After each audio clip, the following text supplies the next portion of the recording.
Riddle বা brain teaser আমি ক'ব পাৰোঁ। ব্ৰেইন টিজাৰ অসমীয়াত হয় এইটো এটা মগজুৰ খেল। কিছুমান প্ৰশ্নই আমাৰ মগজুক জোকাই দিয়ে কাৰণে ব্ৰেইন টিজাৰ, আৰু মগজুৱে তাৰ প্ৰত্যুত্তৰ দিয়ে। আৰু এনেধৰণৰ প্ৰশ্নবিলাক বহুতৰ বাবে মনোৰঞ্জনৰ আহিলা।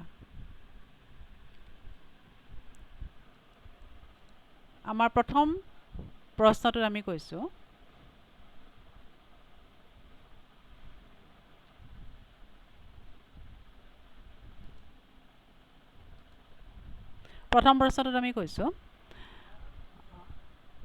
এটা দ্বীপত দুটা সম্প্ৰদায় আছে। এটা সম্প্ৰদায়ে সদায় সঁচা কথা কয় আৰু এটা সম্প্ৰদায়ে তাৰ ওলোটা মিছা কথা কয়। তেওঁলোকৰ প্ৰতিটো কথাই মিছা আৰু ইটো সম্প্ৰদায়ৰ প্ৰতিটো কথাই সঁচা। এই যিটো সমস্যাৰ কথা আমি কৈছোঁ, ইয়াত আমাৰ গণিতত এটা লজিক বুলি বিভাগ আছে, লজিক ব্ৰাঞ্চ, আৰু সেই লজিকটো ইয়াত আমি লজিক মানে হৈছে ইয়াত কোনো এটা সমস্যা আমি গণিতীয় দৃষ্টিভংগীৰে কেনেকৈ সমাধান কৰিম, আৰু তাক যিটো ভাগে অধ্যয়ন কৰে সেইটোৱে হৈছে লজিক। এতিয়া ইয়াত আমাৰ অংক একো নাই, কিন্তু আমি কেনেকৈ কথাটো চিন্তা কৰিছোঁ সেইটোহে দেখুওৱা হৈছে। ৰূপতীৰ্থই দেখিলে এজনে ৰঙা কাপোৰ পিন্ধিছে, আনজনে নীলা কাপোৰ পিন্ধিছে। গতিকে ৰঙা কাপোৰ পিন্ধাজনক তেজ বুলি ৰূপতীৰ্থই ভাবি থৈছে আৰু এইজন আকাশ বুলি ভাবিছে। তেতিয়া তেজক সুধিলে তুমি সদাচাৰী সম্প্ৰদায়ৰ নেকি? তেতিয়া তেজে উত্তৰ কিবা এটা দিলে, কিন্তু ৰূপতীৰ্থই বুজা নাই। তেতিয়া আকাশক সুধিলে যে ৰূপতীৰ্থই কি ক'লেনো, মই বুজা নাই। তেতিয়া আকাশে ক'লে তেজে হয় বুলি কৈছে, আৰু লগতে আকাশে আৰু এটা কথা ক'লে যে সি মিছলীয়া। এতিয়া ৰূপতীৰ্থই চিন্তা কৰিলে, যদি আকাশক মিছলীয়া বুলি ভাবি লয়, তেতিয়াহ'লে আকাশৰ উক্তিখিনি ৰূপতীৰ্থই এনেকৈ ভাবিব, তেজ সত্যবাদী আৰু তেজে নহয় বুলি কৈছে। কিন্তু তেনেকৈ ভাবিলে আকাশ মিছলীয়া হ'ল, আৰু তেজে আকৌ নিজকে সত্যবাদী নহয় বুলি কৈছে।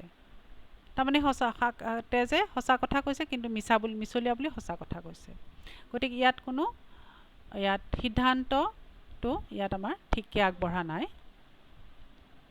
তেতিয়া ৰূপতীৰ্থই আকাশক সত্যবাদী বুলি ভাবি ল'লে, সদাচাৰী সম্প্ৰদায়ৰ বুলি ভাবিলে, আৰু তেতিয়া কিন্তু তেজ মিছলীয়াই হ'ল, কাৰণ তেজে নিজকে সদাচাৰী সম্প্ৰদায়ৰ হয় বুলি কৈছে, তাৰমানে তেজে মিছা কথা কৈছে আৰু তেজ মিছলীয়া।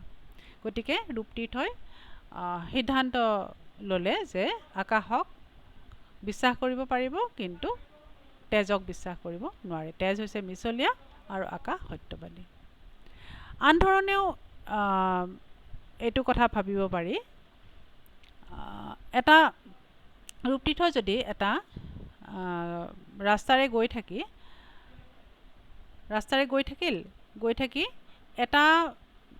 এটা জেগাত কি হ'ল, ৰাস্তাটো দুভাগ হৈ গ'ল। এতিয়া কোনটো ৰাস্তাৰে যাব ৰূপতীৰ্থই? এটা ৰাস্তা গাঁৱলৈ গৈছে, আনটো ৰাস্তা অৰণ্যলৈ গৈছে। এতিয়া তাত থকা মানুহ এজনক ৰূপতীৰ্থই প্ৰশ্ন সুধিলে। প্ৰশ্নটো এনেকুৱাকৈ সুধিলে যে তাত দুটা উক্তি সোমাই আছে। তেওঁ সুধিলে যে এই ৰাস্তাটো যদি গাঁৱলৈ গৈছে, তুমি হয় বুলি ক'বানে? গতিকে তাত সত্যবাদীয়ে হওক বা মিছলীয়াই হওক, সেই লোকজনে কিন্তু যদি ৰাস্তাটো সঁচাকৈ গৈছে তেতিয়া হয় বুলি ক'ব। কাৰণ মিছলীয়াজনে ক'ব যে ৰাস্তাটো সঁচা গৈছে মানে নাই, তাৰ কাৰণে নাই যোৱা। আকৌ নাই যোৱাৰ কাৰণে তেওঁ নহয় বুলি নকয়, তেওঁ হয় বুলি ক'ব, কাৰণ তেওঁ মিছলীয়া। গতিকে উত্তৰ সত্যবাদীজনৰো ইয়েছ হ'ব, মিছলীয়াজনৰো ইয়েছ হ'ব।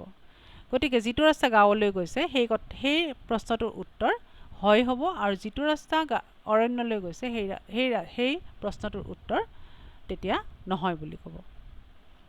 গতিকে ইয়াতে আমি লজিক খটুৱাই আমি এইটো সমাধান পালোঁ প্ৰশ্নটোৰ। দ্বিতীয় সাঁথৰটো হৈছে চতুৰ্বৰ্গ বনাম আয়তক্ষেত্ৰ। আমি এইটোক চতুৰ্বৰ্গ বুলি কৈছোঁ। চাৰিটা বৰ্গ লগ হৈ যিটো সজ্জা হৈছে, ইয়াত 5টা সজ্জা আছে, আটাইকেইটাতে 4টা বৰ্গক্ষেত্ৰ আছে, 4টাকৈ আছে বৰ্গক্ষেত্ৰ।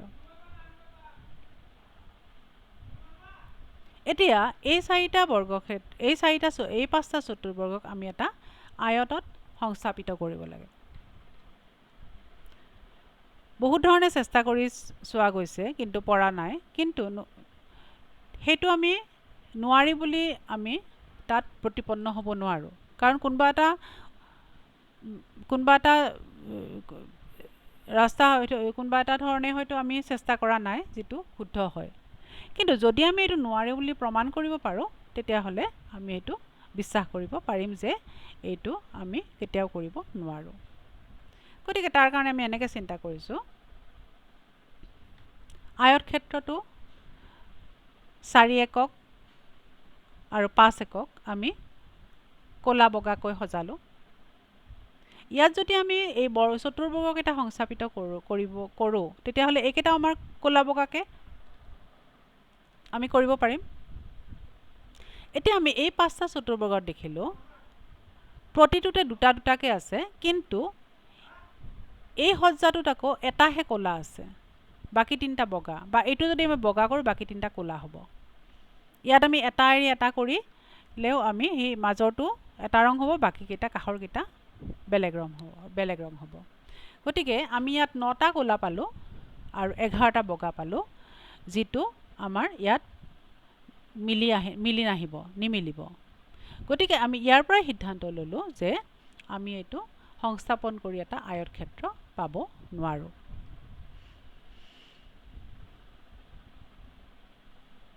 তৃতীয় প্ৰশ্ন, কনিজবাৰ্গ বুলি এখন নগৰ আছিল। কনিজবাৰ্গ নগৰৰ মাজেদি এখন নদী পাৰ হৈ গৈছে। প্ৰথমতে এটা দ্বীপ উৎপন্ন কৰিছে আৰু তাৰপিছত নদীখন দুভাগ হৈ গৈছে। আৰু এই দ্বীপ আৰু পাৰকেইটা 7খন দলং আছে মুঠতে।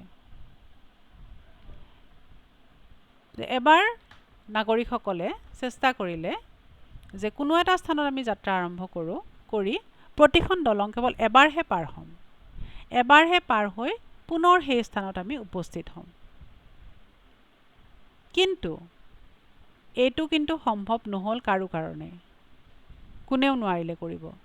কিন্তু সেইটো আমাৰ উত্তৰ হ'ব নোৱাৰে। বহুত কেইবাৰ চেষ্টা কৰিছে, পাৰা নাই। সেইটোৱে নুবুজায় যে এইটো সম্ভৱ নহয়।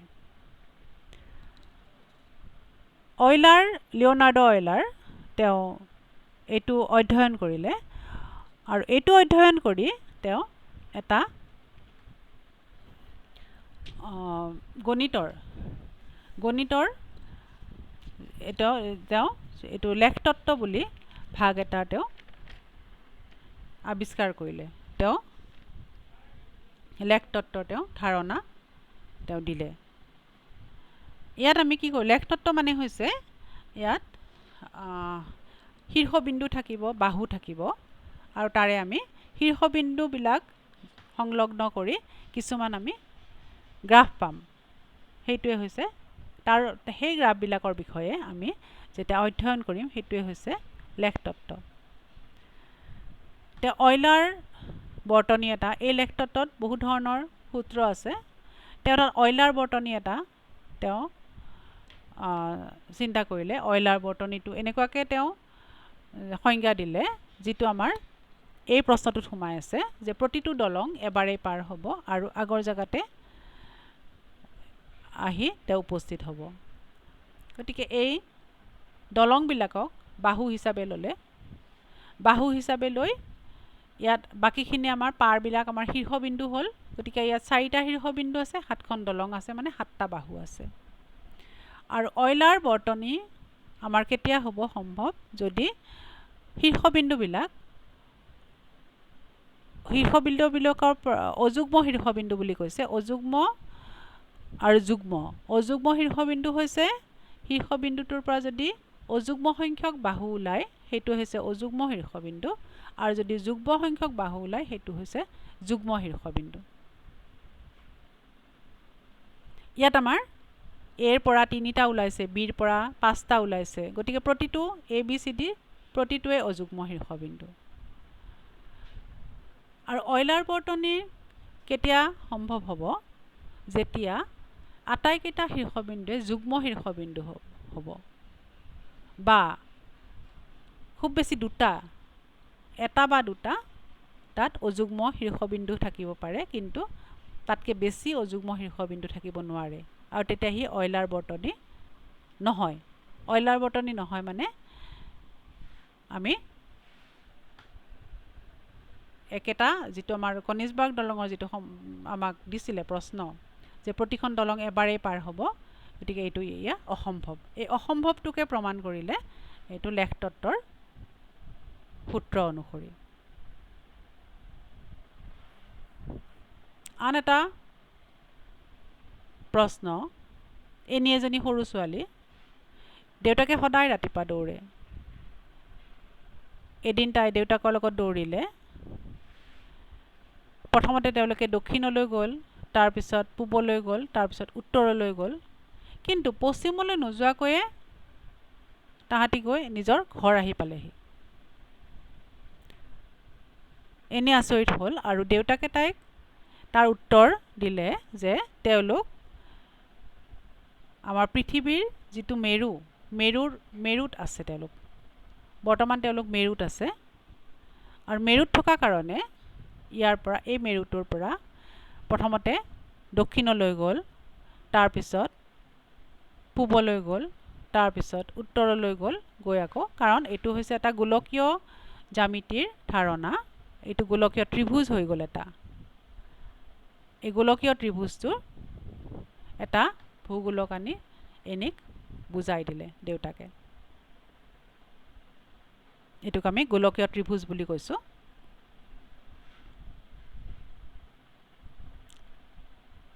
আৰু শেষৰ সাঁথৰটো হৈছে আমি গধুৰ বল, আমাক একে একে বল কিছুমান দিয়া থাকিব, তাত আমাৰ এটা গধুৰ বল থাকিব। এটা গধুৰ বল আমি তাৰ পৰা বাছি উলিয়াব লাগিব, এটাই থাকিব গধুৰ বল, বাকীবিলাক একে ওজনৰ। এতিয়া যদি দুটা গধুৰ বল দিয়া থাকে তেতিয়া আমি তুলাচনীত জুখিলে ওলাই যাব। যদি 4টা গধুৰ বল দিয়া থাকিব তেতিয়া আমি কেইবাৰ জুখিম? প্ৰথমতে দুটাকে দিলোঁ, তাৰপিছত যিটো গধুৰ ফাল থাকিব সেই গধুৰ ফালটোৰ পৰা সেই দুটা বল আমি আকৌ জুখিলোঁ, তাৰ পৰা গধুৰ বলটো ওলাই আহিব। তাৰমানে আমি তুলাচনীখন দুবাৰ জুখিলেই হ'ব তুলাচনীখনত। তেতিয়াহ'লে 9টাৰ পৰা এটা বাছি উলিয়াবলৈ আমি চাগে বহুতবাৰ জুখিব লাগিব বুলি ভাবিব পাৰোঁ, কিন্তু নহয়, আমি দুবাৰ কৰিলেই হ'ব। ইয়াত আমি কি কৰিম? প্ৰথমতে তিনিটা কৰি 3 ভাগ কৰিলোঁ। 3 ভাগ কৰি আমি 2টা ভাগ তুলাচনীত দিলোঁ।